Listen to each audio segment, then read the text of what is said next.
kami Tuhan, bertahta di tengah-tengah kami Tuhan. Tuhan Roh Kudus, Tuhan Roh Kudus. Bapa, demi nama Tuhan Yesus, anugerahkan kepada kami anugerah khusus untuk bisa meraba hati-Mu dan bergerak kemanapun yang Engkau mau Tuhan. Biar kami ada untuk menyenangkan hati-Mu. Di dalam nama Tuhan Yesus, dalam nama Tuhan Yesus. Mari kita ambil waktu sebentar saudara, 1 menit, 2 menit, yuk kita free worship. Naikkan mazmurmu, naikkan nada-nada barumu, naikkan bahasa lidahmu, naikkan apapun yang keluar dari dalam rohmu, jadikan itu jadi daging. Jadikan itu jadi daging, setiap apapun yang sudah Tuhan taruh di dalam rohmu, dorongan apapun yang sudah Tuhan taruh di dalam rohmu. Mari kita melangkah. Jadikan itu jadi daging dalam hidupmu. Dan engkau akan lihat bahwa segala sesuatunya dalam waktu singkat bisa jadi daging dalam hidup kita. Di dalam nama Tuhan Yesus.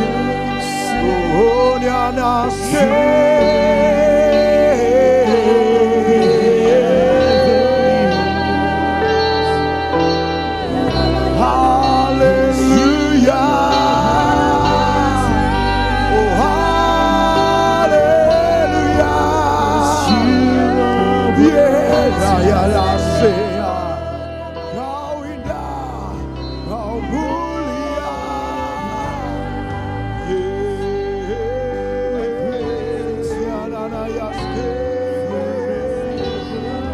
kami kagum akan Engkau bertatalah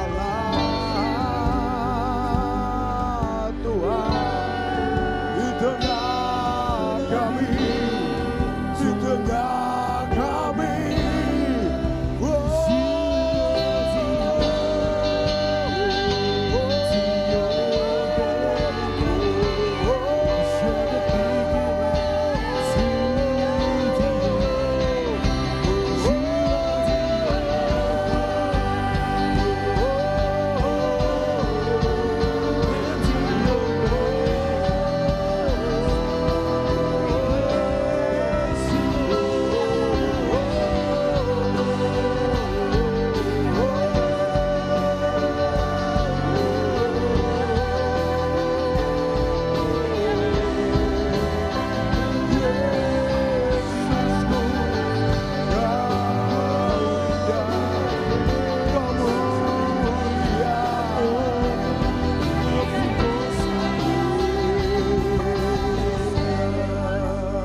Mesbah pujian penyembahan ini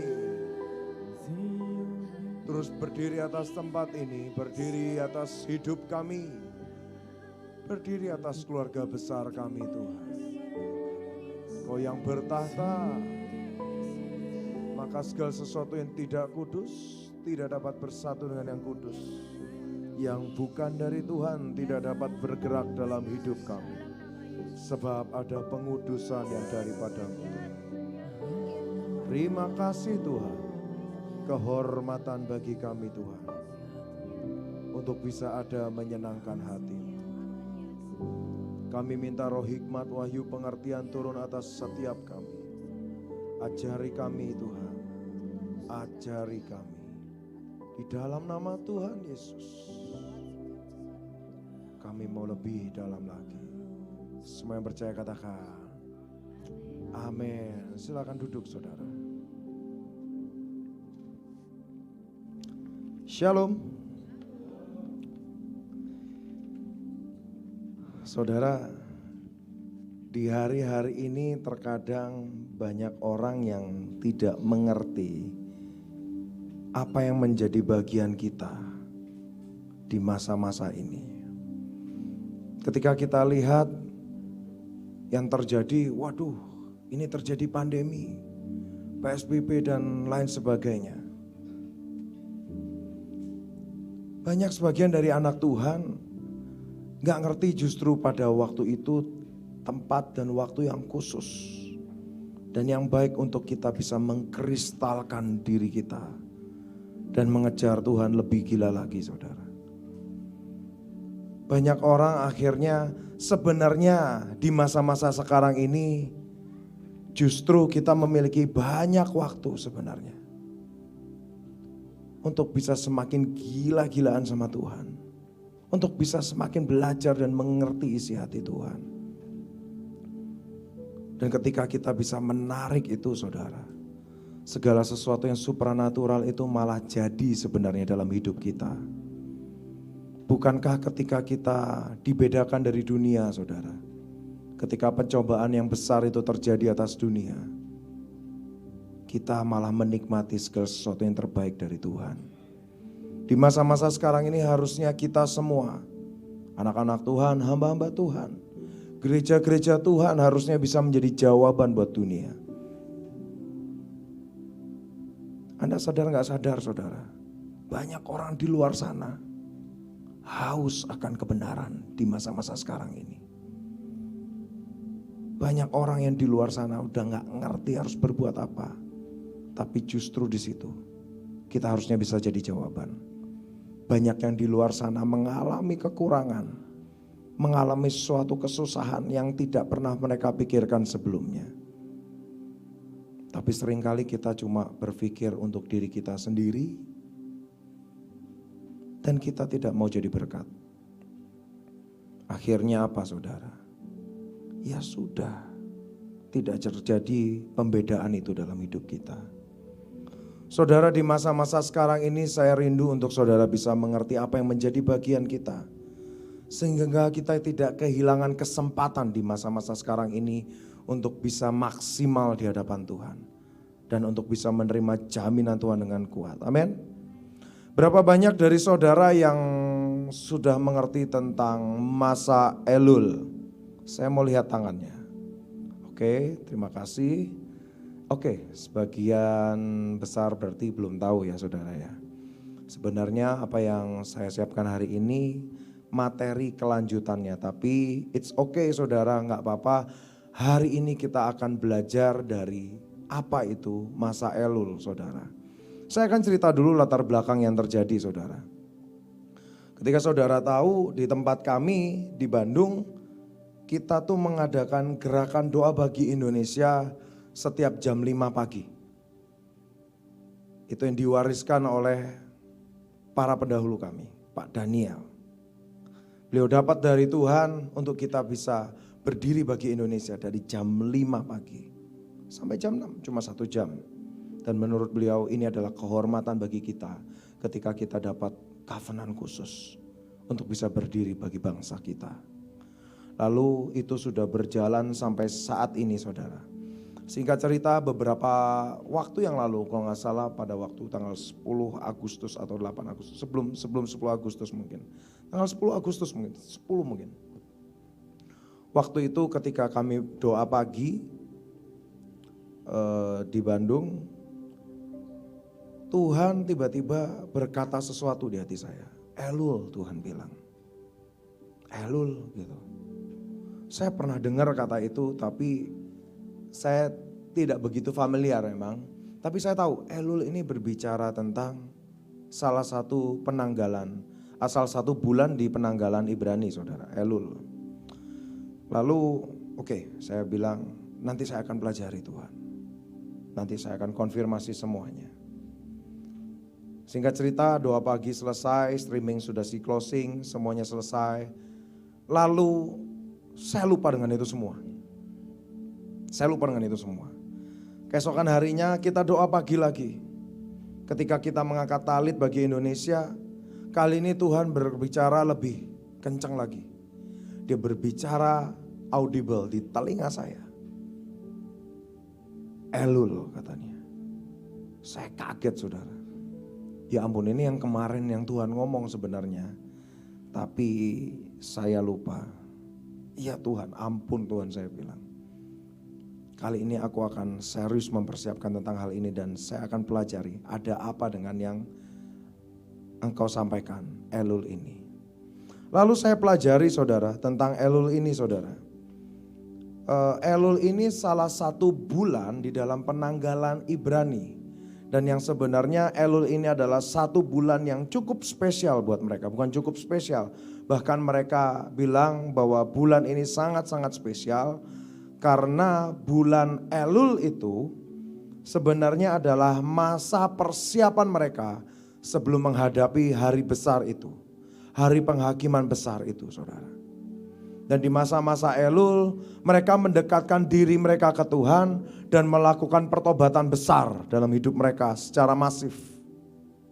Lalu saya coba pelajari, oh artinya Elul itu bulan Elul. Oh oke Tuhan.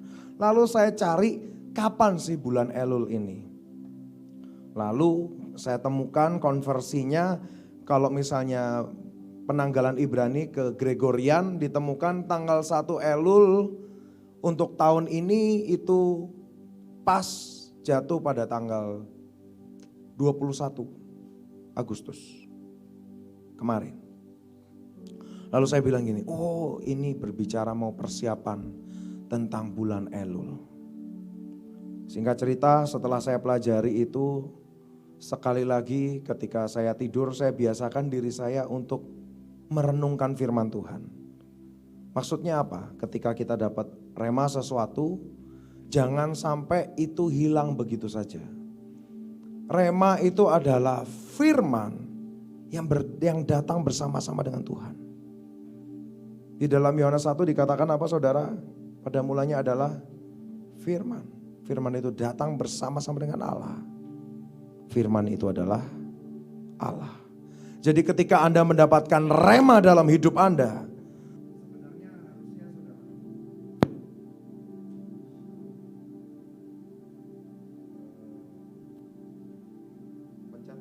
cek, oh, oke, kepencet ternyata. Bukan salah di sound system, salah jempol saya saudara. Gak usah panik, gak usah panik. Jadi seharusnya ketika Anda masuk di dalam suatu kebaktian seperti ini, ketika kita berkumpul bersama di dalam persekutuan, di dalam kebaktian gereja, Anda harusnya tidak hanya merindukan ketika kita bertemu dengan Tuhan di dalam pujian penyembahan. Sebab ketika kita mengerti bahwa pada mulanya adalah firman. Dan ketika firman itu datang bersama-sama dengan Allah, firman itu adalah Allah. Artinya apa? Ketika rema itu datang dalam hidup Anda, sebenarnya itu bukan cuma kata-kata yang datang dalam hidup Anda. Banyak orang berpikir ketika dia mendapatkan rema itu artinya, oh aku mendapatkan suatu kata-kata yang membawa breakthrough dalam hidup saya. Lalu di capture, di upload di Instagram dan seterusnya dan seterusnya. No. Tidak sedangkal itu saudara rema itu. Ketika Anda mengalami dapat rema yang dari Tuhan, sebenarnya itu bukan rema dari Tuhan. Saya mau koreksi kata-kata saya. Bukan rema dari Tuhan. Ketika Anda mendapatkan rema itu sendiri, sebenarnya rema itu sendiri adalah firman yang datang bersama-sama dengan Allah. Dan firman itu adalah Allah. Bisa nangkap saudara? Mungkin susah dicerna, saya mau kasih tahu. Bukankah Yesus itu adalah firman yang keluar dari mulut Allah, betul? Artinya ketika rema itu datang sebenarnya lawatan Yesus terjadi dalam hidup Anda. Yesus sendiri sedang melawat Anda pada saat itu juga. Tapi terkadang orang ketika masuk di dalam suatu kebaktian tidak mengharapkan hal ini. Belum memiliki pengharapan besar tentang hal ini. Terkadang cuma menyediakan cawan tentang oke, hari ini ada pengetahuan apa yang bisa aku cerna. Enggak saudara. Bukan pengetahuan yang sebenarnya akan Anda dapatkan di tempat ini. Tapi apa saudara? Rema. Dan ketika rema itu datang dalam hidup Anda, pertemuan pribadi itu sebenarnya harusnya terjadi dalam hidup Anda saudara. Amin saudaraku. Dan ketika Anda mendapatkan rema, lalu apa yang harus kita lakukan? Bawa pulang. Pelajari lagi di rumah. Sebab yang Tuhan mau apa? Ketika rema itu datang, bukan cuma didengar lalu kita lupakan. Seperti yang ditulis di dalam Yakobus. Tapi yang harusnya terjadi apa saudara? Rema itu datang, kita belajar hukum roh kebenarannya. Dan kita kerjakan. Nah, di masa ketika kita belajar itulah sebenarnya waktu yang baik untuk kita bisa merenungkan rema tersebut. Atau meditate on his word. Atau berbicara tentang apa? Berdiam, merenungkan firman-Nya. Seperti yang dilakukan oleh para pendahulu-pendahulu kita. Baik itu Yakub, Ishak, Abraham. Ketika Anda mengerti kenapa hal itu harus dikerjakan. Ketika Anda masuk dalam perenungan remanya. Sebenarnya saudara, waktu yang paling baik itu kapan saudara? Ketika Anda mau tidur. Gimana sih cara merenungkan rema? Pikirkan itu. Ulang-ulang dalam pikiran Anda. Sampai kapan? Kalau bisa sampai tertidur. Daripada Anda mikirin besoknya harus gimana. Tentang permasalahan besok. Lebih baik Anda merenungkan firman sampai tertidur. Kalau Anda praktek tentang hal ini, Anda akan lihat ketika Anda tertidur, sebenarnya ketika Anda renungkan rema Tuhan, Anda renungkan firman Tuhan, apa yang terjadi? Roh Anda akan tetap terjaga. Dan yang paling luar biasa apa? Jiwa Anda tertidur. Karena ketika jiwa terbangun, ketika Anda tidur itu bahaya. Kenapa? Karena itu akan memberi mimpi-mimpi dalam hidup Anda. Anda tahu mimpi saudara? Sebagian besar dari mimpi itu adalah endapan pikiran yang ada di dalam jiwa. Emang bisa ya mimpi diatur? Bisa. Anda pernah ngalamin gak ketika Anda mengerjakan sesuatu gak selesai-selesai Anda kerjakan saudara ya. Ketika Anda kerjakan lalu Anda tertidur, di mimpi Anda ngapain? Ngerjakan hal itu. Nyebelin banget kan saudara. Saya pernah ngalamin saudara. Pada waktu itu saya kuliah, saya gambar saudara. Disipilkan gitu ya, gambar sampai gelembung-gelembungnya diukurin satu-satu. Lagi gambar, tiba-tiba saya ngantuk dan tertidur. Dan di mimpi saya ngapain saudara? Nggambar. Itu gambar di kertas yang begitu besar saudara. Mendadak ketika saya gambar, loh kok gampang ya gambarnya. Gak usah pakai penggaris, bisa lurus tangan saya. Sut. Tanpa penggaris saya bisa tahu. Oh sekian senti, sekian mili. Set. Pasti tepat. Wih, enak ini. Cepat gambarnya ya. Setelah gambarnya selesai saya puas ngeliat gambar saya. Yes. Tiba-tiba suara bapak saya manggil. Chris, lu gak kuliah hari ini katanya. Saya bangun ngeliat gambar saya cuma 25% beresnya saudara. Kesel banget. Tapi bukankah itu yang terjadi sebenarnya ketika kita biarkan jiwa kita terjaga di dalam tidur kita. Akhirnya apa? Kita mengambil atau kita mendapatkan mimpi dari endapan yang ada di dalam jiwa. Anda mau tidur untuk bisa menangkap mimpian dari Tuhan atau penglihatan-penglihatan dari Tuhan? Baca dalam firman apa yang Tuhan Yesus kerjakan, apa yang Tuhan Yesus omong. Kesusahan sehari cukup untuk sehari. Besok ada kesusahannya sendiri. Ngapain mikirin tentang apa yang harus besok kita kerjakan? Renungkan firman Tuhan. Jangan percaya sama omongan saya. Praktek saudara. Praktek. Firman yang Anda dengar. Kebenaran yang Anda dengar. Bukan untuk supaya Anda cuma sekedar tahu. Semakin banyak tahu. Semakin keblinger saudara. Yang Tuhan mau apa? Kita tidak cuma tahu. Tapi kita bisa praktek di dalamnya. Dan itu akan membawa kita masuk di dalam pengertian. Dan ketika kita bisa masuk di dalam pengertian dan kita lakukan itu secara repetisi terus menerus. Hikmat yang dari Tuhan itu akan jadi dalam hidup kita. Di dalam bidang apapun. Ini tetap fasenya. Pengetahuan atau knowledge, understanding, wisdom. Pasti urutannya kayak gitu. Yang pertama apa? Tahu. Mengerti, lalu apa? Bijaksana. Dalam segala hal Anda bisa cek. Itu sebenarnya itu dari firman Tuhan. Coba orang-orang yang kuliah. Banyak tahu kan? Begitu banyak tahu akhirnya apa? Banyak keblinger. Nah sama. Ketika kita anak-anak Tuhan sedikit mau untuk mengerti. Cuma banyak tahu. Maksudnya banyak tahu itu apa saudara? Banyak teori. Tapi gak dipraktekkan dalam hidupnya. Akhirnya apa? Bisa menjadi hakim. jago ngakimin orang lain. Ketika ngelihat orang lain kayak, wah salah ini. Ngelihat orang lain kayak gitu, wah ini gak ngerti. Ngelihat orang lain jatuh atau gimana, pasti ada lubang. Dan seterusnya dan seterusnya. Ketika itu numpuk di dalam pengetahuan kita. Sadar gak sadar. Ketika itu numpuk di pengetahuan dan tidak menjadi pengertian, akhirnya apa? Coba cek ya apa yang saya ngomong. Dicek. Akhirnya apa? Roh kita menjadi dingin. Karena apa? Banyak tahu tapi kita enggan untuk praktek. Sesekali praktek tapi kita tidak melihat itu menjadi buah. Akhirnya apa? Hati ini jadi dingin. Dalam mendengar firman Tuhan, hati ini jadi dingin. Tidak lagi mengharapkan sesuatu yang dibukakan lagi oleh Tuhan. Tidak lagi mengharapkan rema yang baru lagi dari Tuhan. Karena apa? Hati ini menjadi dingin. Sedangkan ketika Anda mengerti di dalam firman Tuhan, baca saudara.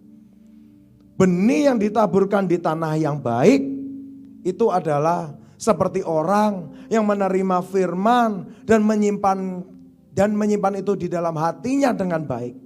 Dan mengerjakannya dengan ketekunan. Artinya sekali dikerjakan langsung berhasil enggak? Enggak. Butuh untuk dilatih. Butuh untuk dikerjakan terus menerus. Butuh yang namanya ketekunan itu artinya apa? Dikerjakan terus menerus. Dan itu akan menghasilkan buah. Kenapa harus dikerjakan terus menerus saudara? Karena itu melatih apa yang ada dalam hidup kita. Saudara, ini sedikit tips sebenarnya. Gimana sih ketika kita mendapatkan firman? Pertama, 3 dimensi ini harus dapat. Yang pertama apa? Apa yang harus dikerjakan secara daging? Betul? Oh ke jiwa-jiwa, ke jalan-jalan. Kita harus tahu secara teknikal. Apa yang harus kita kerjakan secara daging? Gimana caranya? Gimana cara ngomongnya? Betul? Gimana supaya ini bisa jadi berkat? Caranya gimana? Secara daging kita harus tahu. Itu yang pertama. Kedua, di dalam pikiran kita, kita harus tahu hukum roh kebenarannya seperti apa. Maksudnya apa saudara? Kita gak bisa mengerjakan segala sesuatunya cuma karena latah dan gak ada dasar firmannya. Ingat, ketika kita mengerti kebenaran firman Tuhan, hal tersebut akan memerdekakan kita. Kalau kita tidak tahu, kita tidak akan dimerdekakan. Dan ketika Anda tahu ini dasar firmannya ini, kita dimerdekakan. Hal supranatural itu terjadi. Amin. Tapi itu bukan segala-galanya. Setelah pikiran Anda bisa sinkron dengan apa yang Anda kerjakan, pikiran Anda sudah tahu otoritas dan kuasa yang sudah Tuhan berikan dalam hidup kita. Kita mengerjakan dengan kuat, tapi tidak cukup sampai di situ. Walaupun otak ini mengerti, pengetahuan kita ini mengerti bahwa ketika kita kerjakan, tuaian besar akan terjadi, breakthrough akan terjadi dalam hidup kita. Tapi ada satu dimensi yang dalam, yang terkadang orang gak ngerti. Apa itu saudara? Hati. Kadang orang gak ngerti ketika dia mengerjakan itu semua. Dimensi dagingnya udah benar. Dimensi otaknya atau pikirannya sudah benar. Dia udah tahu otoritas dan kuasanya. Tapi hatinya enggak tulus. Ingat saudara, kalau misalnya Anda nanti belajar saudara. Saya ada beberapa materi ketika saya membahas tentang tabut perjanjian. Kenapa tabut ini dari kayu aras. Lalu disalut emas di dalam dan di luar. Emas itu berbicara tentang apa? Kemurnian.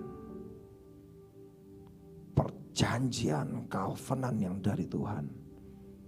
Cuma bisa ditaruh di tempat yang murni. Kita gak bisa murni Pak. Kita gak bisa instan untuk murni. Itu perlu dilatih. Hati ini gak bisa langsung instan, langsung murni gak bisa. Anda harus ngalamin proses pemurnian. Itulah sebabnya jangan pernah lari dari proses. Ketika hati kita ini bisa sinkron, Hati ini murni. Pak, bedanya apa? Kalau misalnya hati ini murni, hati nggak murni, bedanya apa? Baca dalam firman Tuhan. Bukankah ditulis semuanya dibangun di atas dasar Kristus. Tapi entah itu bangunannya memiliki bahan jerami, rumput kering, kayu, perak, emas, atau batu permata, itu semuanya akan diuji. Ini kabar baiknya untuk saudara dan saya. Apa yang membedakan saudara dengan orang dunia? Bukankah sering kita kalau misalnya ketemu sama orang ya, memiliki pola pikir yang aneh. Kenapa? Udah hidup itu ya, gak usah terlalu gimana-gimana. Tentang agama, tentang Tuhan, gak usah terlalu gimana-gimana. Yang penting hidup itu apa? Berbuat baik. Banyak-banyak amal dan jangan nyusahin orang lain. Pernah dengar kata-kata kayak gitu? Saya mau kasih tahu ya, itu filsafat yang kosong.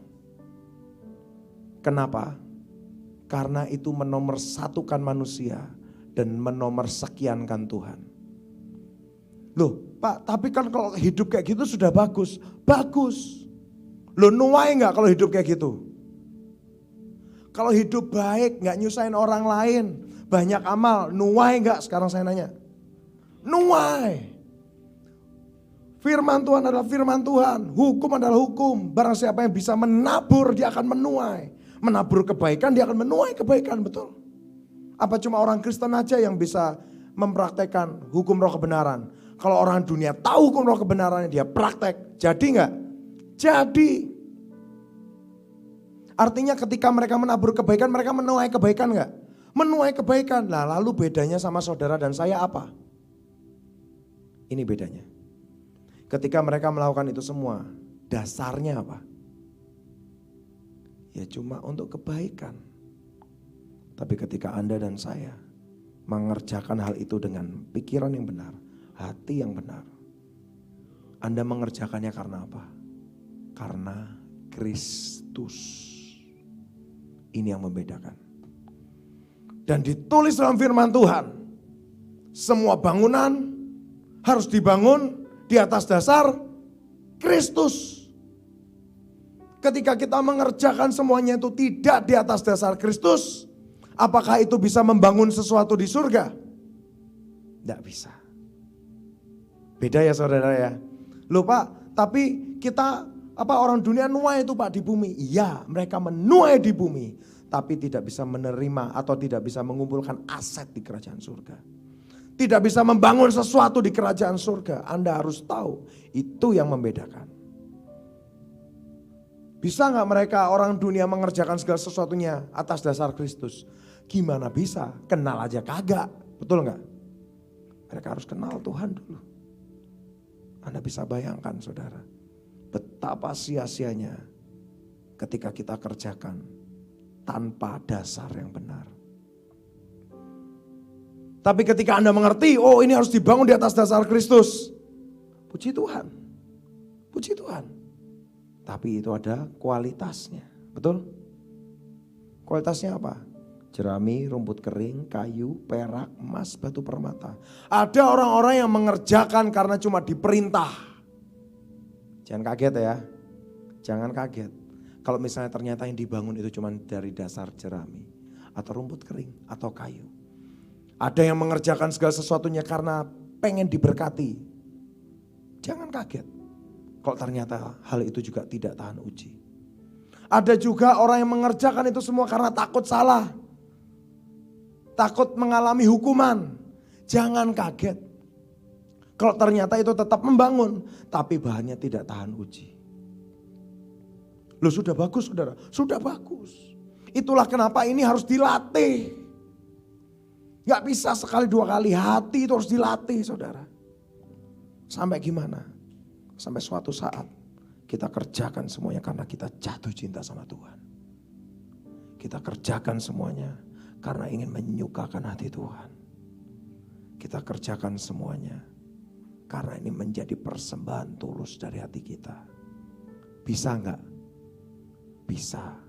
Tapi harus dilatih. Anda nggak bisa langsung tahu tentang hal ini, langsung instan bisa Anda kerjakan. Nggak bisa, saudara. Saudara, ketika saya sampaikan tentang hal ini, saya mau berbicara di hadapan saudara. Saya mengalami banyak hal dalam hidup saya, percayalah. Mungkin secara umur saya masih sangat muda. Masih sangat muda sekali, saudara. Saya masih sangat muda sekali. Tapi saya tahu artinya kehilangan. Saya tahu artinya kesakitan itu seperti apa. Saya tahu artinya penderitaan itu seperti apa. Saya tahu artinya dikencat itu ya apa. Pak, saya juga tahu Pak rasanya menderita. Saya mau kasih tahu ya, penderitaan yang paling besar itu kayak gimana. Penderitaan yang paling besar itu adalah ketika Anda melihat orang yang Anda kasih menderita dan Anda nggak bisa ngapa-ngapain di situ. Saya tahu rasanya kelimpahan seperti apa. Saya tahu rasanya menjadi raja muda seperti apa. Dan saya tahu namanya kekurangan seperti apa. Dan hal tersebut yang membuat saya mengerti bahwa semuanya karena anugerah Tuhan, saudara. Keluarga saya, saudara, dulu tuh memiliki perusahaan raksasa di Indonesia. Saya pribadi kendaraan itu nggak cuma punya lusinan, ratusan saya punya, saudara. Rumah punya berapa Pak? Saya punya perumahan, bukan punya rumah. Saya punya tambang, saya punya pom bensin, saya punya semuanya. Anda tahu, saya ngelihat dengan mata kepala saya. Tuhan melihat, Tuhan ngajarin segala sesuatunya itu di tanganku. Secara manusia, apa yang kami punya gak bisa habis dalam berapa keturunan. Dalam sekejap mata, habis semuanya. Minus triliunan. Anda tahu saudara, dikasuskan besar-besaran. Dibilang kita ngambil uang orang, padahal enggak. Akhirnya apa yang terjadi? Tahu apa yang terjadi? Kita semua masuk pengadilan. Dan saya ngomong ya, mamah saya masuk di dalam. Bukan karena kesalahan yang dia kerjakan. Belasan tahun. Anda mau tahu yang namanya penderitaan? Anak istri saya diancam sama orang. Mau diculik. Kenapa anak saya sampai saya taruh homeschooling? Diancam mau diculik. Dikerjakan yang enggak. Saya dicegat di jalan mau digebukin sama preman-preman. Ya puji Tuhan itu preman-preman kok bisa kenal sama saya. Enggak jadi digebukin saudara. Malah saya suruh mukul mereka. Kenapa? Supaya mereka bisa balik lagi ke orang yang nyuruh. Bos, ternyata orangnya jago berantem. Kok ya puji Tuhan mereka pernah kami pakai untuk bisa bergerak ke jiwa-jiwa. Pada waktu di AOC, mereka bergerak sebagai security. Ketika mereka tabrak motor saya buka helm saya. Mereka kaget, loh Bapak pendeta katanya. Apa Bu? Waduh Pak, ini kenapa Pak? Bisa sampai kayak gini Pak? Kami gak dikasih tahu aja Bapak. Kami cuma ditunjuk tadi dari sana. Ini motornya. Hajar orang ini. Tarik ke dalam. Saya mau dibawa ke tempatnya dia. Mau diikat. Gak tahu mau diapain saya. Dia bilang, Bung tapi ini gimana? Kata. Udah pukul kami aja. Jangan gitu saya bilang. Pukul. Serius nih. Ya pukul. Kenapa? Supaya nanti kalau misalnya ditanyain. Kami bisa ngomong bahwa Bapak jago berantem. Ya emang sih saya jago berantem saya bilang. Tapi kalau tinggi besar kayak gini ya saya rada mikir. Udah gak apa-apa. Bener aja. Ya udah pelan-pelan ya. Iya pelan. Saya kadang-kadang gak bisa ngontrol saudara. Tas tumbang saudara. Dung. Oh. Yaudah kalian saling pukul aja lah. Pelan-pelan aja saya bilang. Saya tahu rasanya kayak gitu gimana. Dikejar-kejar sama orang gimana. Di satu titik ya saudara, saya udah gak bisa ngapa-ngapain saudara. Saya cuma kepikiran apa? Saya nggak kepikiran tentang diri saya. Saya kepikiran istri anak saya, mama papa saya. Satu titik saya tuh ya, ke gedung AOC, di hadapan altar Tuhan. Teorinya apa? Ngucap syukur. Nih saya mau kasih tahu, hati itu nggak bisa dibohongi saudara. Dan harus dilatih. Anda kalau tidak memiliki kedewasaan dalam Kristus, emang bisa kayak gitu ngucap syukur. Dari hati, bisa nggak? Mulut gampang ngucap syukur, hati bisa nggak? Nggak bisa. Kalau orang lain yang ngalamin kayak gitu, kita gampang ngucap syukur. Syukur. Ya toh? Lah kalau kita yang ngalami, belum tentu saudara. Satu titik itu ya, teorinya ngucap syukur. Nanti prosesnya dipercepat. Tak jalanin rumusnya. Begitu ngambil gitar, lagu apa ya? Gak kepikiran apa-apa saudara, gak bisa ngeblank saudara. Udah saya naik ke balkon paling atas. Ngapain? Biasanya kalau saya udah pusing kayak gitu, saya buka baju saya. Jangan mikir yang aneh-aneh ya. Saya buka baju saya untuk ngapain? Nyumpel mulut saya terus saya teriak sekencang-kencangnya. Kadang-kadang bisa lega saudara. Tapi kali itu kok gak ada tenaga saudara. Malah yang aneh apa? Saya ngelongok keluar balkon itu dari lantai 5. Otak ini ya, saya tuh bukan tipe orang yang mau lari dari masalah. Tapi ngeliat ke bawah tuh bisa ngomong kayak gini. Jatuh dari sini mati gak ya? Kalau cuma patah-patah mah runyam nanti saya bilang. Begitu ngomong kayak gitu, Roh Kudus mulai mengingatkan sesuatu dalam hidup saya. Stop. Turun ke bawah. Ngadep sama aku. Saya turun ke bawah. Ngadep sama Tuhan.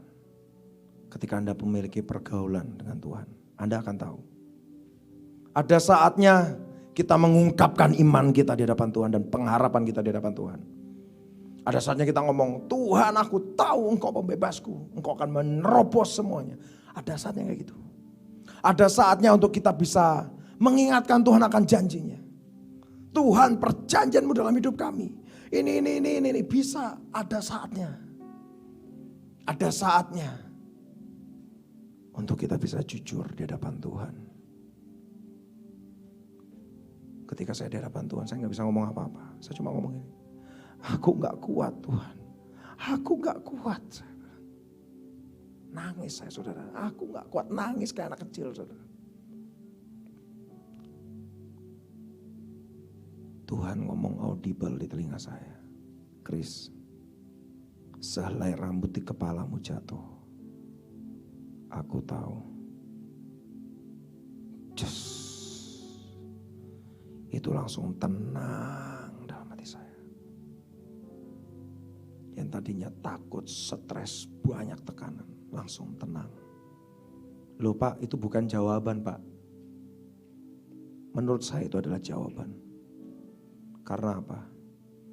Selai rambut di kepala saya jatuh. Artinya saya ngalamin ini, tahu gak Tuhan? Tahu. Dan itu sudah lebih dari cukup buat hidup saya. Kenapa? Ketika Anda memiliki pergaulan dengan Tuhan, Anda akan mengerti. Kalau sudah waktunya ditolong, pasti ditolong. Kalau belum ditolong, artinya itu baik untuk kita jalani. Dari situ saya, yes Tuhan, thank you. Dari situ Tuhan ajarkan, Chris, aku gak pernah kecolongan. Shalom. Damai sejahtera itu nguasain saudara. Dan ketika saya cerita kayak gini, saudara, Anda gak perlu mengalami hal yang sama untuk bisa mendapatkan pembentukan hati yang seperti itu. Ada yang namanya mencangkok. Anda gak perlu ngalamin hal ini saudara. Separah ini gak perlu. Karena apa? Ketika seorang pelari tahu dia lari mau kemana. Ketika seorang pelari dia tahu tujuannya kemana. Dia akan lari ke tujuan itu. Setidaknya dari saat ini Anda tahu gimana sikap hati Anda harusnya. Betul? Dan Anda bisa melatih diri Anda. Dan minta sama Tuhan untuk melatih diri Anda. Jangan lari dari proses karena itu akan memurnikan hati Anda. Dan ketika hati Anda Semakin dimurnikan. Jangan kaget ketika akan Tuhan taruh covenant di dalam hati Anda. Ingat, covenant yang dari Tuhan itu cuma bisa diterima dengan wadah yang murni. Emas. Semakin murni Anda akan menerima covenant yang lebih besar, dan lebih besar lagi. Amin saudara. Jangan lari dari proses. Tuhan bilang, ketika kita mengalami sesuatu, ketika saudara dan saya mengalami sesuatu, ya suatu saat kita butuh kebangkitan dari Tuhan. Betul. Suatu saat kita memang butuh kesembuhan dari Tuhan. Di suatu waktu kita butuh breakthrough dari Tuhan. Di satu waktu kita butuh tangan Tuhan yang kuat membela kita. Tapi sebenarnya kita gak ngerti. Di banyak kali ketika kita mengalami sesuatu yang kurang enak. Sebenarnya bukan yang tadi saya sebutkan yang kita butuhkan. Tapi yang kita butuhkan apa? Kekuatan dari Tuhan. Untuk bisa jalan dan tidak mundur. Ngerti saudara? Karena hal itu baik untuk kita. Memurnikan hati kita. Jangan lari saudara. Jangan lari dari pembentukan. Wah saya ngalami gini, ini orang kayak gini. Jangan lari saudara. Adepin. Minta kekuatan sama Tuhan. Ketika Tuhan bilang, no. Kamu udah menang. Ini breakthrough-nya. Tes. Jadi enggak? Jadi. Tuhan itu melihat hati. Kenapa Daud menerima covenant begitu besar dari Tuhan? Belajar. Tuhan ngomong apa? Manusia melihat rupa. Aku melihat hati. Betul. Musa memiliki covenant yang begitu besar dalam hidupnya. Kenapa? Tuhan melihat hatinya yang lemah lembut. Dan saya percaya banyak covenant besar dalam hidup kita yang harusnya turun dalam hidup kita. Yang penting apa? Tabut yang ada dalam hidup kita nih loh, dimurnikan. Bukankah saudara dan saya sekarang statusnya kita adalah bait Allah? Betul? Betul? Loh, nangkep gak saudara? Kita ini baitnya saudara. Salah satu ciri khas dari baitnya Tuhan itu apa? Kalau Anda pelajari di kemah pertemuan. Api Tuhan itu menyala di atas kemah pertemuan. Anda pernah lihat lukisan itu? Api Tuhan itu menyala di atas kemah pertemuan. Anda tahu bait Allah, lukisan bait Allah? Ada api Tuhan berdiri di atas bait Allah. Dan Anda tahu, ada sesuatu yang mirip. Bukan mirip, sama menurut saya. Ketika pentahbisan generasi Kristus, api Tuhan turun. Anda tahu kapan? Ketika para rasul menunggu Roh Kudus. Dan Tuhan mentahbisan kita semua menjadi baitnya. Apa yang terjadi? Ada lidah-lidah api di kepala mereka. Bisa nangkep hal ini saudara? Anda dan saya adalah baitnya. Artinya apa? Ada the Ark of Covenant dalam hidup kita. Ada tabut perjanjian dalam hidup kita. Siap-siap ya saudara ya. Ada tabut Kristus dalam hidup kita. The Ark of Christ. Jangan kaget saudara. Ketika suatu saat ketika Anda gak lari. Semakin murni. Anda akan menerima perjanjian-perjanjian yang besar dalam hidup saudara. Yang mengubah satu bangsa. Amin saudaraku. Ini yang jadi dalam hidup saudara. Amin. Di masa Elul ini. Apa yang sebenarnya Tuhan mau kerjakan. Dan apa yang menjadi bagian kita untuk kita berjalan di dalamnya. Saya akan bahas secara cepat. ketika Anda pelajari sebenarnya Elul ini adalah 1 bulan. Dan saya tanya sama Tuhan, Tuhan ini berbicara tentang Elul. Artinya ini berbicara tentang 1 bulan. Ketika saya renungkan hal itu, saya tertidur. Saya dapat mimpi yang cukup panjang. Singkat cerita di mimpi itu Tuhan jelaskan, no, ini bukan berbicara tentang 1 bulan Elul. Tapi ini berbicara tentang semuanya. Anak-anakku, hamba-hambaku, semuanya gerejaku. Sebenarnya saat ini memasuki masa Elul. Bedanya masa Elul dengan bulan Elul apa? Kalau bulan Elul ya 1 bulan itu. Kalau masa Elul ya itu 1 masa. Berapa lama 1 masa? Entah. Bisa jadi itu 6 bulan, 1 tahun, 2 tahun, kita nggak tahu. Masa Elul itu apa Pak? Masa penantian hari besar itu. Dan ketika kita pelajari arti dari kata Elul itu sendiri dari bahasa Aramaik, artinya search atau mencari. Itulah kenapa harusnya di masa Elul ini kita mengerti apa yang menjadi bagian kita. Cari Tuhan. Cari Tuhan. Belajar firman-Nya. Dewasakan roh kita. Jangan lari dari pembentukan, murnikan hati kita dalam pembentukan itu. Dan terus cari Tuhan. Dan ini kabar baiknya. Justru ketika di masa Elul ini adalah masa di mana kita harus mencari Tuhan lebih lagi.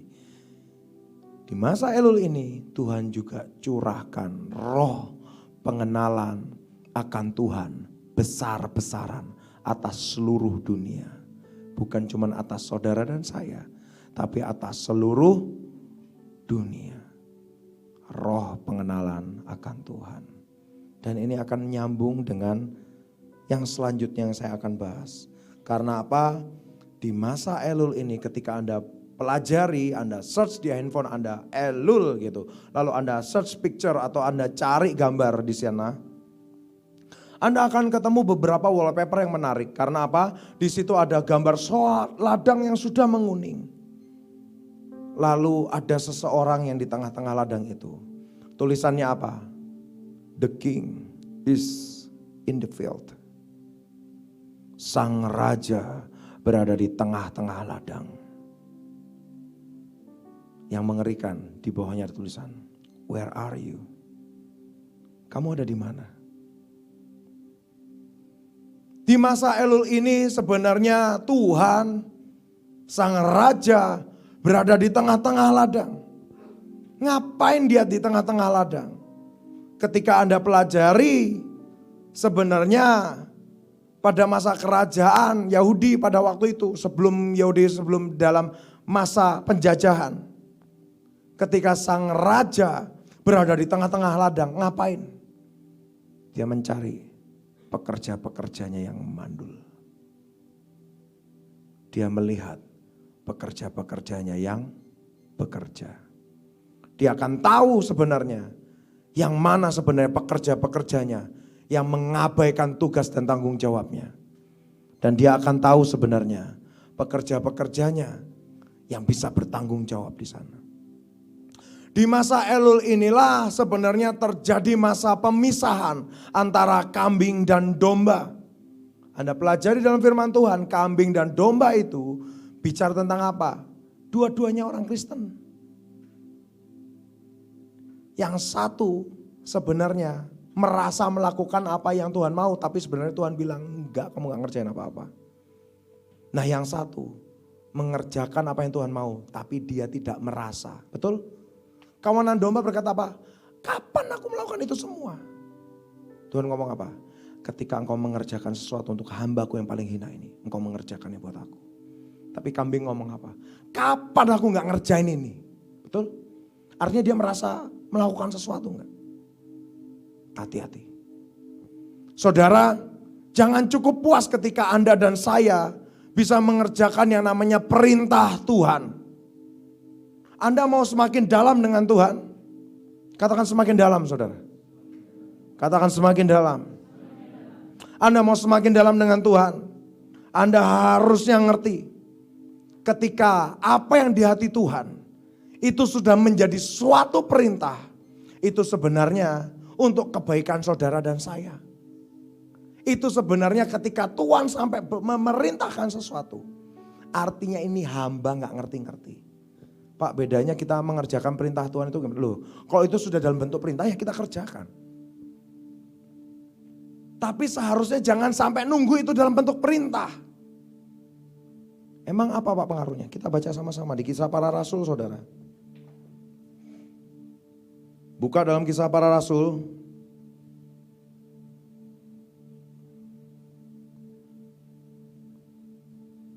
Kisah Para Rasul 7 ayat 42.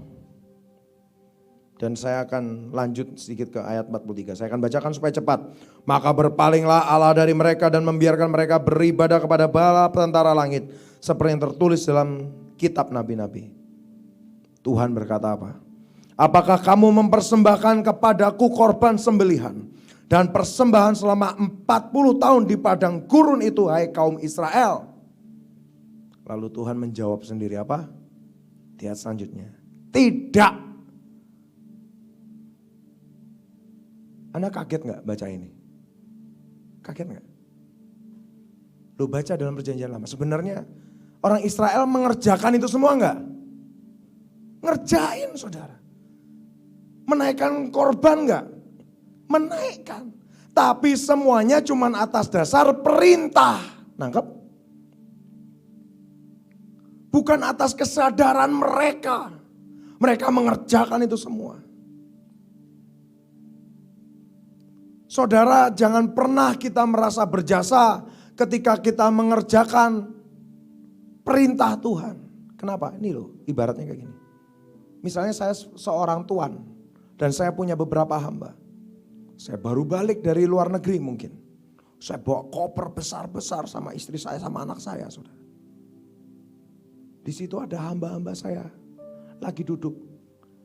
Saya jalan di depan mereka sembari bawa koper yang berat ini. Saya gak minta tolong sama mereka. Lalu apa yang terjadi? Mungkin di antara mereka ngelihat itu. Sebenarnya ngomong, lu gak nolongin? Gak disuruh. Ngerti saudara? Ayo, kadang-kadang kita tuh terjebak dengan kata-kata, gak disuruh Tuhan kok, ngapain dikerjain? Betul? Lagi ngangkat berat-berat. Lu gak nolong, gak disuruh katanya. Kalau saya sampai ngomong, ngerti saudara? Jangan diem aja, tolongin. Dia nolongin. Habis dia nolongin, selesai sampai tempat tujuan dia nyengir. Dan dia merasa berjasa, aku melakukan perintah Tuhanku. Bisa kayak gitu? Itu minta diulek kepalanya saudara. Ngerti gak saudara? Jangan tunggu itu sampai menjadi suatu perintah. Semakin dalam sama Tuhan, Anda harus tahu, suatu saat itu akan berupa tawaran. Siapakah orang yang akan aku utus? Lalu hamba-hamba yang nunggu disuruh ini, gak disuruh. Kita harusnya gimana? Menjadi hamba yang berteriak, Hineni Tuhan, ini aku hambamu. Utus aku. Betul? Jangan diplesetin. Ini aku hambamu. Nih utus nih orang-orang ini nih. Runyam juga kayak gitu saudara. Ini aku utus aku. Ketika itu masih berupa tawaran. Sambar. Anda akan melihat kairos Tuhan jadi dalam hidupmu. Anda mau lebih dalam lagi? Lebih dalam lagi. Jangan nunggu itu dalam bentuk tawaran. Ketika Anda tahu itu ada di hati Tuhan, kerjakan. Suatu saat saya pernah diajak ngobrol sama hamba Tuhan. Ketika pada waktu itu saya berpuasa. Saudara, di dalam 1 tahun saya akan khususkan terkadang sekali atau 2 kali saya berpuasa 40 hari. Gak makan sama sekali, saya cuma minum air mineral. Cuma minum air putih, saya berpuasa, jadi tanggal berapa saya makan terakhir, lalu 40 hari saya makan lagi. Terkadang dalam 1 tahun sampai sekarang ini saya khususkan 2 kali minimal. Saya ditanya sama hamba Tuhan itu, kamu kok lagi kayak gini kurus? Oh ya, kalau Anda ngelihat postur saya, oh Tuhan baik ya. Ini baru berapa hari saya jalan ke Jawa Timur, ke Jawa Tengah, udah naik 3 kilo lebih saudara. Aduh Tuhan Yesus ampun. Sampai kemarin waktu di Jawa Timur, ayo makan lagi ya. Jangan, tapi begitu di meja des, ngicip deh. Ngicipnya 2 piring saudara. Runyam itu. Anda tahu saudara, ketika saya puasa kadang-kadang postur saya berubah. Muka lebih seger, yang pasti itu. Badan lebih jos. Saya ditanya, kamu puasa lagi? Iya. Ini sama kayak yang tahun kemarin, sama. Aku dengar kamu tuh ngajak sebenarnya ke teman-temanmu untuk ikut puasa juga. Enggak, aku enggak ngajak untuk ikut puasa. Aku ajak untuk orang-orang hubungan sendiri sama Tuhan. Kalau kapan waktunya puasa? Puasa. Loh, kamu nih puasa sekarang nih disuruh sama Tuhan enggak? Langsung saya, enggak disuruh Tuhan loh. Enggak sih saya bilang. Ngapain? Waktu pertama aku disuruh sama Tuhan. Kedua disuruh sama Tuhan. Yang sekarang, yang beberapa waktu kemarin, gak disuruh sama Tuhan. Ngapain kamu ngerjain sesuatu? Kayak gini gak disuruh sama Tuhan. Sia-sia. Saya berkata apa? Enggak, saya tahu gak sia-sia. Saya tahu hukumnya. Minimal frekuensi hidup saya disamakan sama frekuensi Tuhan. Tapi kan kalau gak disuruh sama Tuhan, kalau gak diterima sama Tuhan, ngapain? Ada juga nanti kamu sakit. Salah-salah gara-gara sakit, gara-gara puasa, lu mati lagi. Saya ngomong apa? Gini ya, aku puasa karena aku jatuh cinta sama Tuhan. Aku cuma pengen balik ke naluri kita yang dulu. Sebenarnya darah kita ini kotor karena makanan. Betul, jiwa itu di mana? Darah. Anda kotori darah Anda secara tidak sadar mengotori jiwa Anda. Emang bisa Pak, lihat orang banyak makan binatang tertentu, lihat karakternya gimana. Makan kambing banyak-banyak, lihat modelnya gimana. Berubah gak? Ngerti gak maksud saya sih? Yang ngerti bagus, yang gak ngerti gak apa-apa. Anda gak dipaksakan untuk ngerti tentang hal ini. Tapi saya mau kasih tahu makanan Anda itu akan mempengaruhi karakter Anda. Mempengaruhi keseimbangan hormon Anda. Anda tahu ketika hormon Anda tidak seimbang? Sensi. Tahu sensi, you know? Sensitif. Senggol bacok saudara. Terkadang itu bukan karena karakter kita, tapi karena apa yang masuk ke tubuh kita. Saya cuma ngomong aku tahu hukumnya, aku kerjakan ini karena ingin menyamakan frekuensiku dengan Tuhan. Supaya apa? Supaya aku ngerti isi hati Tuhan. Simpel. Tapi kan sia-sia. Emang nyampe di hadapan Tuhan. Kan Tuhan gak nyuruh. Saya ngomong ini. Aku ngelakukan ini karena aku jatuh cinta sama Tuhan. Tuhan terima, puji Tuhan. Tuhan gak terima ya puji Tuhan, gak apa-apa. Aku gak rugi. Tapi kan kamu gak terima apa-apa. Malah ada sakit. Kalaupun aku sakit karena aku mengerjakan ini, aku gak akan nyalain Tuhan. Kalaupun aku mati, aku gak akan nyalain Tuhan. Ngerti maksudnya saudara? Karena cinta lebih kuat dari maut. Kenapa Paulus ngerti tentang hal ini? Paulus ngomong cinta lebih kuat dari maut. Kenapa dia ngomong gitu? Suatu saat dia pernah mau masuk ke suatu kota, ditahan, roh Tuhan nahan dia. Orang-orang di situ nahan dia, jangan masuk. Kalau kamu masuk nih lo, kamu diikat, dipasung, disesah kamu di situ. Paulus ngomong apa? Kenapa kamu menyusahkan hatiku? Aku kerja ini karena aku jatuh cinta. Kalaupun hal itu terjadi, it's okay dia bilang. Banyak orang ngomong, oh cinta lebih kuat dari maut. Dia gak ngerti artinya apa. Cinta lebih kuat dari maut saudara. Amin. Saya nggak nunggu itu sampai Tuhan suruh saya. Karena ketika itu ada di hati Tuhan, saya merasa itu ada di hati Tuhan, saya akan sambar itu.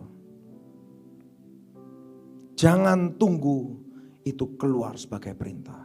Minta anugerah sama Tuhan untuk bisa meraba hati Tuhan dan bergerak kemanapun yang Tuhan mau. Anda akan lihat hidup Anda akan semakin dewasa dan semakin mengkristal dalam Tuhan. Amin. Saya akan lanjut saudara, saya akan lanjut. Di masa Elul ini pastikan kita tidak didapati nganggur di hadapan Tuhan. Pastikan kita didapati berguna bagi kerajaan Allah. Pastikan kita tidak didapati jangan sampai kita didapati tidak berguna bagi kerajaan Allah. Itu runyam saudara ketika seorang raja dari tengah-tengah ladang dan ada pekerja-pekerjanya yang lagi enak-enakan di rumah dan nganggur di rumah. Kenapa saudara? Jangan kaget ketika akan dipisahkan mereka masuk golongan golongan kambing. Ketika saya pelajari ketika seorang raja ada di tengah-tengah ladang, ngapain saudara? Sebenarnya dia juga sedang mencari pekerja-pekerjanya yang bisa ditasik lagi. Yang namanya otoritas dan kuasa lebih. Untuk mendapatkan promosi lagi dari dia. Untuk dipercayakan hal yang lebih besar. Ketika seorang raja berjalan di tengah ladang. Itu sama seperti ketika Anda dan saya mengusahakan suatu ladang. Dan kita bercengkrama atau kita berjalan di tengah ladang bertemu dengan pekerja kita. Ngapain saudara? Untuk memperhatikan pekerja-pekerja kita. Apakah hidup mereka layak atau tidak. Sadar tidak sadar. Di masa Elul ini sang raja berada di tengah ladang. Dan menemui orang-orang yang bekerja di ladang. Dan memberikan jaminan dalam hidup mereka. Kamu akan mengalami pemisahan. Sama gak saudara dengan ketika saudara dan saya turun ke ladang. Ketemu sama pekerja-pekerja kita. Gimana anakmu? Betul? Sekolah kelas berapa? Waduh Pak, putus sekolah. Karena kami gak mampu. Nih aku kasih jaminan buat kamu. Tempat aku ada sekolah, anakmu sekolahin. Kita akan menerima fasilitas yang berbeda. Ketika kita didapati bekerja di ladang. Amin. Saya akan berjalan cukup cepat saudara. Saya harap saudara bisa mengerti tentang hal ini. Jadi ketika seorang raja dari tengah ladang tanya sama diri kita, aku ada di mana? Itu yang pertama. Kedua, Anda harus tahu di situ ada promosi Tuhan. Ketiga, Anda harus ngerti justru ketika masa-masa saat ini itulah masa penuaian, betul? Juga kita harus mengerti ada jaminan yang sebenarnya sang raja mau kasih para pekerjanya. Oke, saya akan lanjut. Elul ini ternyata sebuah singkatan dari bahasa Ibrani juga. Singkatan dari kata apa itu? Singkatan dari kata ani ledodi vedodi li. Artinya apa? Aku milik kekasihku dan kekasihku milikku. Itu yang ditulis di dalam Kidung Agung. Ani lidodi vedodili. Wih Pak kok iso bahasa itu? Ya saya suruh Google yang baca saudara. Nanti saya niru gitu. Jadi kelihatannya pintar padahal ya saya tahu karena saya belajar. Artinya apa? Di masa-masa sekarang ini ternyata Tuhan tidak cuma mencurahkan roh pengenalan akan Dia. Tapi Dia juga membuka tirai keintimannya. Dan mempersilahkan kita sebagai mempelai-mempelainya. Untuk mempersiapkan diri. Masa Elul ini berbicara tentang apa? Persiapan untuk hari besar itu. Apa hari besar itu saudara? Maranatha. Amin. Masa Elul bercerita tentang kita sedang berada di putaran terakhir. Dan pastikan kita masuk di dalam posisi kita yang benar. Pastikan kita memiliki hubungan pribadi dengan Tuhan. Dia sedang membuka tirai keintimannya. Masuk dan persiapkan diri kita sebagai mempelai. Miliki hubungan pribadi sama Tuhan. Jangan pengikutan kita akan Tuhan karena latah. Tapi karena hubungan pribadi dengan Tuhan. Amin saudara. Di masa Elul ini kita diajak sama Tuhan untuk membangun keintiman kita bersama dengan Tuhan. Di masa Elul ini terjadi yang namanya pemisahan. Juga di masa Elul ini terjadi yang namanya orang-orang menerima jaminan. Siapa penerima jaminan? Mereka yang didapati bekerja, yang juga didapati sebagai mempelainya. Artinya apa? Bukan bekerja karena pengen diangkat. Bukan bekerja karena ingin terima jaminan pengangkatan. No. Tapi kerja karena apa? Jatuh cinta sama Tuhan. Kerja karena apa? Mempersembahkan ini sebagai persembahan yang harum di hadapan Tuhan. Ingat, di masa pengangkatan yang Tuhan angkat, mempelai-mempelainya. Bukan hamba-hamba upahan. Nangkep saudara? Kita akan lanjut saudara. Di masa Elul ini jaminan apa sih Pak yang sedang dibagikan? Saya masih ingat sebenarnya pada waktu itu Pak Daniel membagikan. Ada jaminan pengangkatan. Dan saya tanya sama beliau. Ini bukan dasar firman-Nya. Yes. Apa itu saudara? Kita buka sama-sama di Wahyu 3. Ayat 8, 9, 10. Saya akan ngebut saudara ya. Ayat 8, 9, 10 Wahyu 3. Ups, salah. Wahyu 3 ayat 8, 9, 10. Sebenarnya nanti Anda bisa baca satu perikop ini karena itu sebenarnya menggenapkan ini semua. Tapi supaya cepat saya akan baca 8, 9, 10. Dikatakan apa di dalam jaminan ini? Jaminannya itu di ayat yang ke-10 saudara. Apa itu? Ayat yang 10 dituliskan, karena engkau menuruti firman-Ku untuk tekun menantikan Aku, maka Aku pun akan melindungi engkau dari hari pencobaan yang akan datang atas seluruh dunia untuk mencobai mereka yang diam di bumi. Ini berbicara tentang apa? Pemisahan. Kalau bicara tentang pengangkatan, sebenarnya di dalam firman Tuhan, di dalam kitab Wahyu nggak ada pernah dibahas tentang pengangkatan. Dan orang-orang yang belajar tentang eskatologi atau bicara tentang akhir zaman, mereka belajar tentang pengangkatan dan lain sebagainya. Banyak dari mereka yang sepakat ayat yang 10 ini bicara tentang pengangkatan.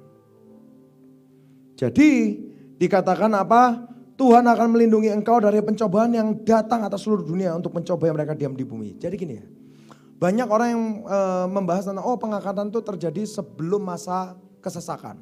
Betul? Ada juga yang membahas bahwa pengangkatan itu terjadi di tengah-tengah. Betul? Tapi menurut saya gini saudara, kita harus ngerti.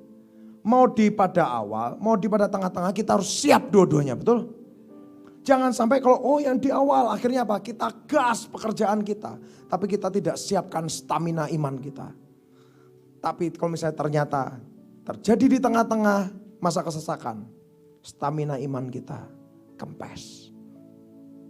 Ditekan dikit, iya deh, nyangkal, runyam saudara. Artinya kita harus siap di sini, kita harus siap di sini. Tapi ini yang menarik. Ketika jaminan pemisahan ini terjadi, Anda harus mengerti, ketika itu terjadi sebelum masa kesesakan, Anda dan saya diangkat. Tapi ketika terjadi di tengah-tengah, ini yang menarik. Anda dan saya akan menerima pembedaan dari Tuhan. Beberapa waktu yang lalu saya pernah bahas tentang kitab kehidupan dan kitab peringatan. Orang yang tertulis dalam kitab peringatan pasti tertulis dalam kitab kehidupan. Orang yang tertulis dalam kitab kehidupan belum tentu ditulis dalam kitab peringatan. Apa itu kitab peringatan? Nanti Anda belajar sendiri, itu ditulis dalam kitab Maleakhi. Orang yang tertulis namanya di dalam kitab peringatan, orang tersebut akan mengalami pembedaan di hari besar itu. Gimana Pak caranya Pak? Salah satunya kita meresponi apa yang di Elul ini. Salah satunya apa? Kita gak terikat dalam hal keuangan. Duh, saya kalau bahas ini nanti panjang lagi saudara. Pelajari sendiri, saya pernah bagikan di tempat ini, cari khotbahnya, Anda belajar lagi. Karena itu bicara tentang di masa-masa sekarang ini. Amin.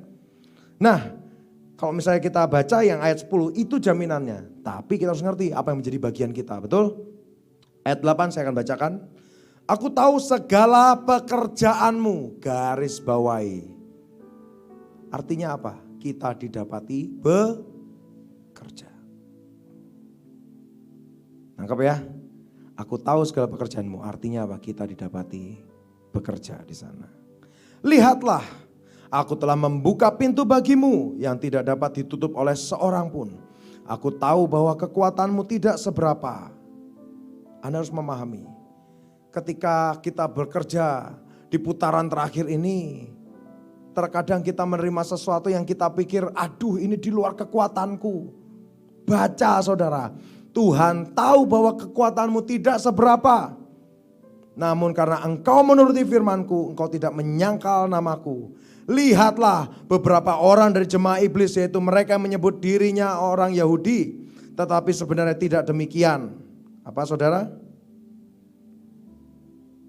Melainkan berdusta akan kuserahkan kepadamu. Sesungguhnya aku akan menyuruh mereka datang dan tersungkur di depan kakimu dan mengaku bahwa aku mengasihi engkau. Ketika kita mengerjakan, mau taat, walaupun kita nggak mampu, tenang. Dia yang akan membuka pintu bagi kita. Dia yang pegang kunci Daud itu akan membuka pintu itu. Sehingga hal-hal yang supranatural itu akan terjadi di dalam pekerjaan kita. Amin. Lalu apa yang terjadi selanjutnya?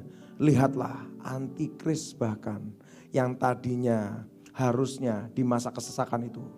Mereka akan menekan kita, memburu kita dan lain sebagainya. Baca ketika kita terima jaminan ini. Apa saudara? Akan kuserahkan kepadamu. Sesungguhnya aku menyuruh mereka datang dan tersungkur depan kakimu. Dan mengaku bahwa aku mengasihi engkau. Saya mau nanya saudara ya. Siapapun yang benci sama kekristenan bisa disebut antikris gak? Ngerti saudara? Memang bukan secara korporat yang besar. Tapi saya mau nanya. Orang yang benci sama kekristenan bisa disebut antikris gak? Antikris gak? Bisa disebut sebenarnya. Tapi ketika Anda mengerjakan pekerjaan Tuhan, Anda pernah ngalamin gak? Ketemu sama orang yang sebenarnya benci banget sama kekristenan.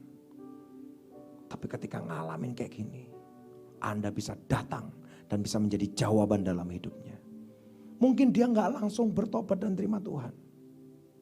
Tapi minimal terkadang kalau dia nerima bantuan kita. Ada juga yang gak nerima kan? Ada. Tapi kalau nerima, minimal apa yang mereka katakan? Terima kasih. Betul? Kiranya berkahmu ditambah-tambahkan. Betul? Dia mengatakan bahwa kita dikasihi sama Tuhan. Betul? Dan itu harus terjadi harusnya. Di masa-masa sekarang harusnya kita bisa menjadi jawaban. Membawa terang Tuhan. Karena apa? Roh pengenalan akan Tuhan sedang dicurahkan secara masif di masa-masa sekarang ini. Amin saudara ya. Saya harap saudara bisa mengerti saudara. Lalu ada yang menarik saudara. Dikatakan di sini, namun engkau menuruti firmanku dan engkau tidak menyangkal namaku. Loh artinya orang-orang yang menerima jaminan ini mengalami sesuatu enggak? Sehingga membuat mereka bisa menyangkal Tuhan. Ngalami enggak? Ngalami. Itulah sebabnya kita harus ngerti. Loh Pak ngalamin apa Pak? Penyiksaan atau kayak gimana? Bisa jadi, I don't know. Tapi ini yang saya lihat. Ketika masa kesesakan itu puncaknya, ya mereka akan tekan orang-orang supaya menerima cap itu. Tapi sebelum itu apa yang terjadi? Baca ya secara cepat di Wahyu 13. Supaya saudara mengerti saudara. Wahyu 13, nanti saya akan baca secara cepat, Anda akan mengerti sendiri. Ayat 13 ayat 15 sampai 18. Dan kepadanya diberikan kuasa untuk memberikan nyawa kepada patung binatang itu. Sehingga patung binatang itu berbicara juga dan bertindak begitu rupa. Sehingga semua orang yang tidak menyembah patung binatang itu dibunuh. Beberapa terjemahan saya dapatkan bukan dibunuh tapi terbunuh. Killed. Bukan dibunuh tapi terbunuh. Dua-duanya sama-sama menarik untuk didalami. Saya akan lanjut. Dan ia itu binatang yang tadinya patung, yang tadinya benda mati lalu bisa berbicara. Hal itu menyebabkan kepada semua orang, kecil, besar, kaya, miskin, merdeka atau hamba diberikan tanda pada tangan kanannya atau pada dahinya. Dan tidak ada seorang pun yang dapat membeli atau menjual selain daripada mereka yang memakai tanda itu, yaitu nama binatang itu atau bilangan namanya. Ya, saya langsung ke ayat yang 18. Biasanya saya bahas ayat 15, 16, 17, tapi waktu terlalu singkat untuk membahas hal ini. Saya langsung ke ayat 18.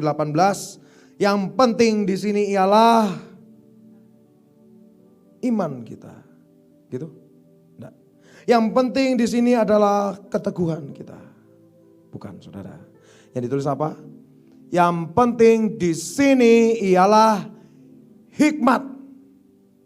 Barang siapa yang bijaksana, baiklah ia menghitung bilangan binatang itu, karena bilangan itu adalah bilangan seorang manusia. Dan bilangannya ialah 666. Artinya apa?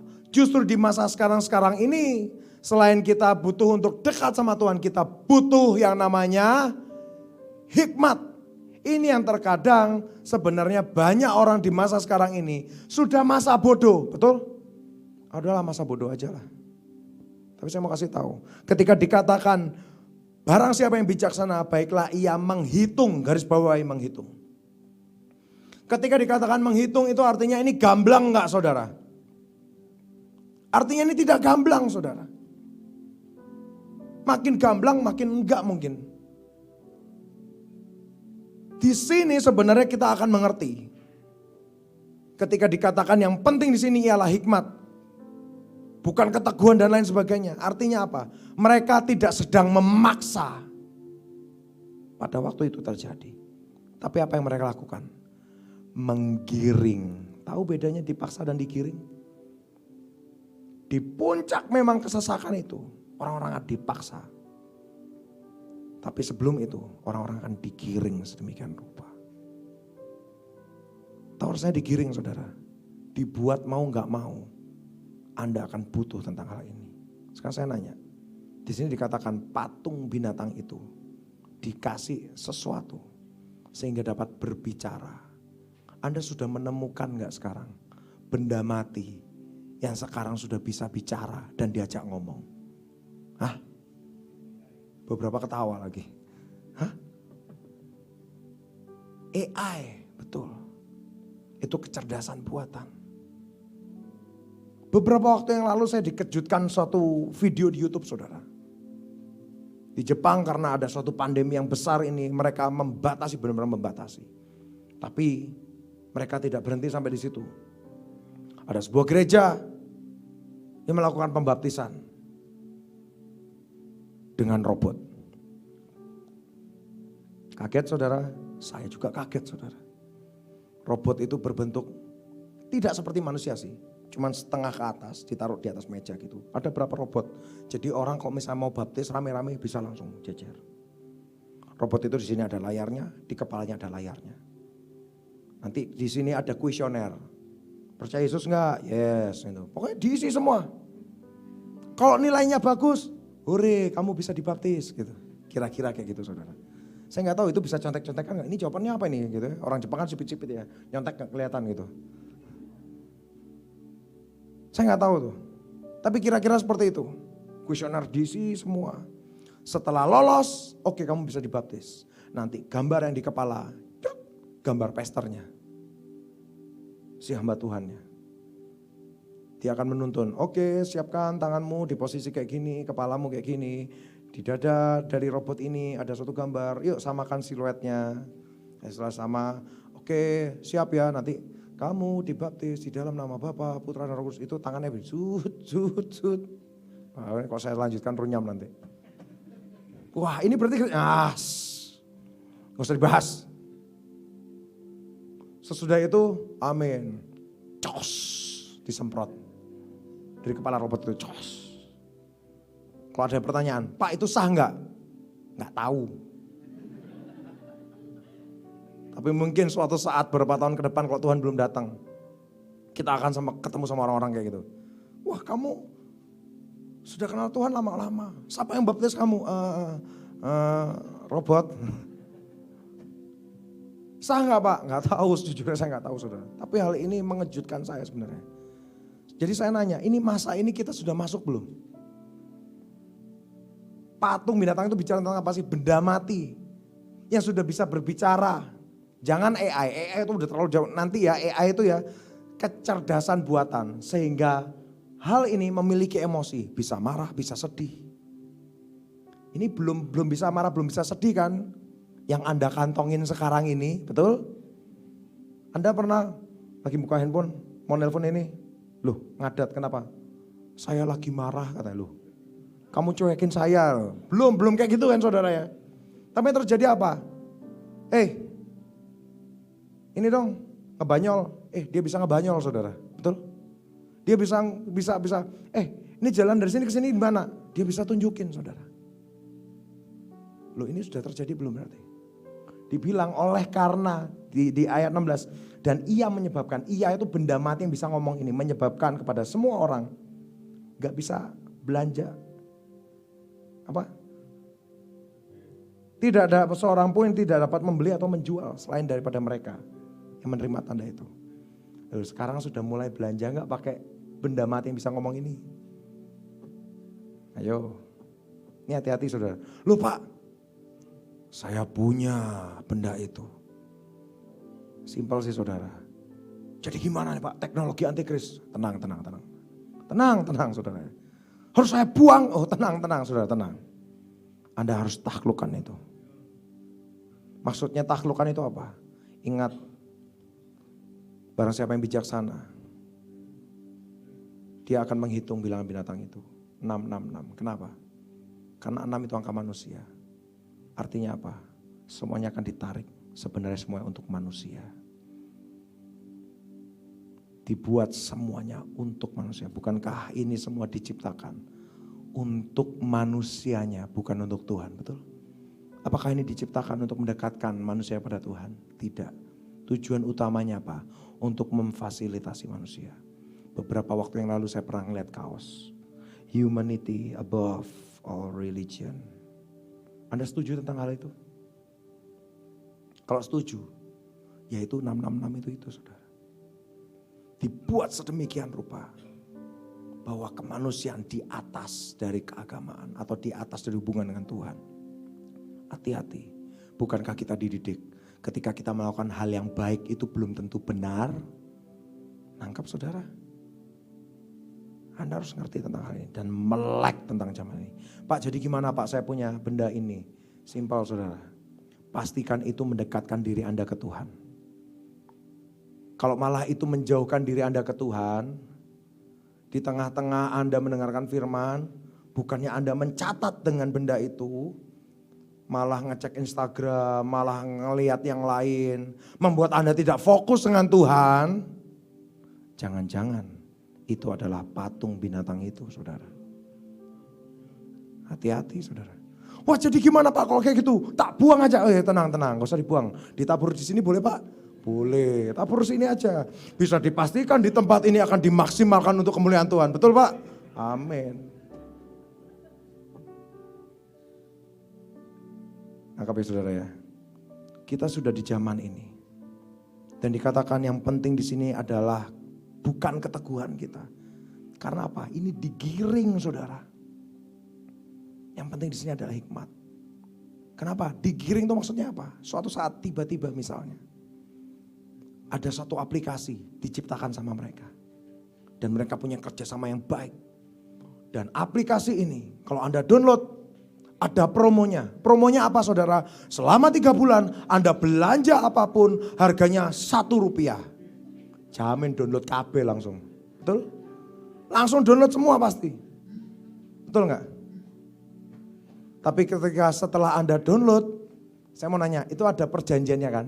Betul? Ada agreement ketika Anda mendownload hal ini, betul? Saya mau nanya, Anda baca enggak? Kita di masa sekarang loh, butuhkan hikmat dan menghitung. Saya mau nanya, Anda baca enggak? Enggak baca kan? Kalau misalnya ada di satu agreement, satu jadi sempilin tulisan. Dengan memakai ini atau mendownload ini, aku menyatakan bahwa ini sudah aku tinggalkan. Aku tinggalkan Kristus. Aku melepaskan karya keselamatan dan seterusnya. Seandainya dimasukkan itu satu aja. Anda nggak baca itu. Langsung scroll ke bawah. Langsung diklik apa? Yes to all. Bahasa Jawanya apa? Oke kabeh. Kan? Pokoknya yes gitu kan. Di masa-masa ini terjadi. Banyak orang yang tidak sadar. Walaupun imannya teguh, tapi dia tidak sadar sudah masuk karena dia menerima tanda binatang itu. Karena dia menyangkal Tuhan secara tidak sadar. Lalu gimana Pak kalau kayak gitu? Tuhan melihat hati. Beberapa dari saudara, puji Tuhan. Tapi masalahnya setan tidak melihat hati. Setan akan tetap menuntut. Dia bagianku. Dia sudah menyangkal. Lihat, ini buktinya. Mau ngomong apa saudara? Bisa nangkep? Bisa nangkep saudara? Hati-hati saudara. Di masa-masa sekarang. Itulah kenapa dikatakan gadis bodoh dan gadis yang teguh dengan imannya. Begitu? Enggak. Gadis bodoh dan gadis bijaksana. Jangan malas belajar. Amin. Kalau sadar kurang hikmat, minta hikmat. Karena apa? Ini adalah satu permintaan yang pasti Tuhan kasih. Di masa Elul ini jaminan dibagikan. Amin. Kita kembali lagi saudara, kita kembali lagi di Wahyu 3. Saya akan selesaikan saudara.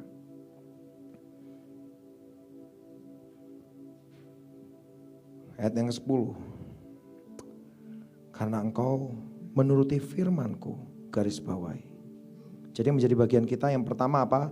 Bekerja, amin. Yang ayat 8, aku tahu segala pekerjaanmu, garis bawahi.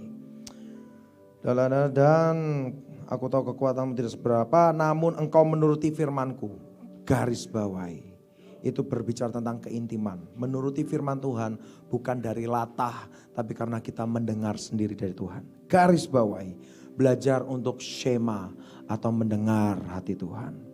Dan engkau tidak menyangkal namaku, garis bawahi, kasih lingkaran, kasih tanda panah. Yang penting di sini adalah hikmat. Amin. Lalu ayat 9 tadi saya sudah bahas. Ayat ke-10. Karena engkau menuruti firman-Ku, garis bawahi, tekun menantikan aku, garis bawahi, maka aku akan melindungi engkau dari hari pencobaan yang akan datang atas seluruh dunia untuk mencobai mereka yang diam di bumi. Jaminan inilah yang sebenarnya Raja mau bagikan kepada para pekerjanya. Amin. Saya rindu untuk saudara bisa mengerti tentang hal ini dan urgensinya. Saya rindu untuk saudara dan saya bisa berdiri di tempat yang tepat dan bisa menerima jaminan itu dengan tepat. Amin. Lalu dikatakan yang penting di sini adalah hikmat. Baca di dalam kitab Yakobus saudara. Yuk mari kita buka dalam surat Yakobus. Dikatakan apa saudara? Yakobus 1 ayat yang ke 5, 6, 7, 8. Tetapi apabila ada di antara kamu kekurangan hikmat, hendaklah ia apa? Memintakannya kepada Allah, yang memberikan kepada semua orang dengan murah hati, dengan tidak membangkit-bangkit. Maka hal itu akan diberikan kepadanya. Hendaklah ia memintanya dalam iman, dan sama sekali jangan bimbang. Sebab orang yang bimbang sama dengan gelombang laut yang diombang-ambingkan kian kemari oleh angin. Orang yang demikian jangan mengira bahwa ia akan menerima sesuatu dari Tuhan. Lanjut ke ayat yang ke-8. Sebab orang yang mendua hati tidak akan tenang dalam hidupnya. Saudara, ada satu permintaan yang sebenarnya ketika Anda minta dalam keadaan apapun, Tuhan pasti kasih. Amin saudara.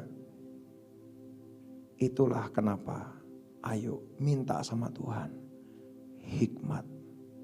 Dan biar itu ketika turun dalam hidup kita, itu menundukkan semua teori yang ada di dalam kepala kita. Menundukkan hikmat-hikmat dunia. Menundukkan filsafat-filsafat kosong yang selama ini kita pegang. Dan digantikan dengan hikmat yang dari surga. Mari kita tutup Alkitab kita. Kita berdoa.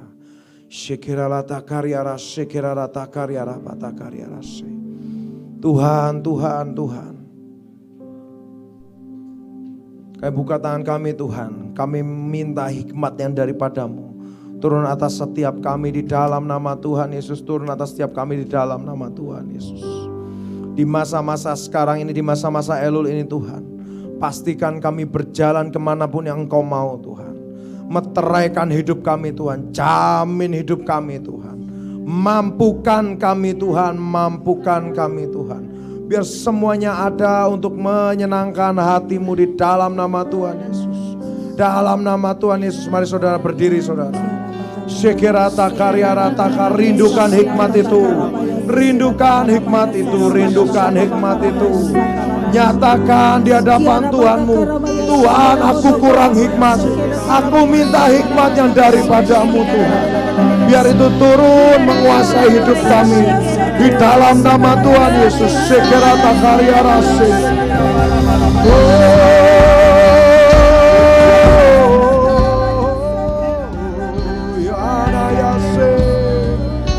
Kau yang meteraikan semua yang Kau curahkan di tempat ini atas hidup kami, Yesusku. Tuhan, kami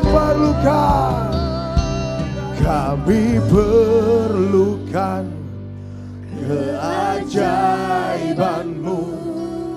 Kami butuhkan sentuhan tangan, ya Tuhan. Engkau sendiri yang memeteraikan semua dalam hidup kami.